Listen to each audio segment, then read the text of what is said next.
पनवेल महानगरपालिकेवर त्याचबरोबर आयुक्तांवर वारंवार प्रश्न उपस्थित केले जात आहेत। पनवेल महापालिकेचे आयुक्त मंगेश चितळे हे त्यांच्या कार्यकाळामध्ये कधीही रस्त्यावर फिरताना दिसले नाहीत। पनवेल महानगरपालिकेच्या हद्दीमध्ये असलेले अवैध धंदे सर्रासपणे रस्त्यावर पाहायला मिळतात।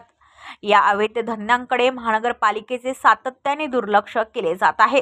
पनवेल महानगरपालिकेच्या क्षेत्रामध्ये परप्रांतीय लोकांनी स्थानिक लोकांना नारळ पाण्याची दुकाने अधिकृत टपऱ्या सुरू ठेवण्यास परवानगी दिल्यामुळे उघडपणे हे धंदे सुरू आहेत।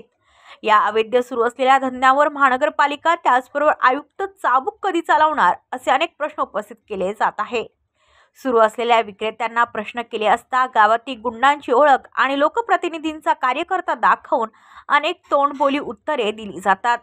स्थानिक गावगुंड हे नारळ पाणी विक्रेते तेही परप्रांतीय लोकांना दुकान लावून देत असल्यामुळे या गावगुंडांवर कार्यकर्त्यांवर आतापर्यंत कोणतीही कारवाई झालेली नाही। या गावगुंडांची दादागिरी मागील अनेक वर्षांपासून सुरू आहे। परप्रांतीयांना हे गावगुंड दुकान लावण्याची बिनधास्त बसवण्याची परवानगी देतात आणि त्यांच्याकडून हप्ता वसुली करतात।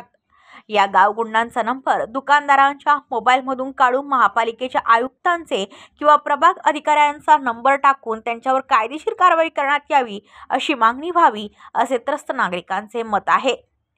सुरू असलेल्या या दुकानांमुळे आजूबाजूच्या परिसरातील नागरिकांना याचा वारंवार त्रास सहन करावा लागतो।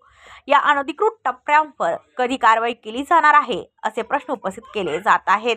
ब्युरो रिपोर्ट पनवेल वार्ता न्यूज। आपल्या परिसरातील बातम्या आमच्यापर्यंत पोहोचवण्यासाठी स्क्रीनवर दिलेल्या क्रमांकावर संपर्क साधू शकता। दूरध्वनी क्रमांक 8652414343।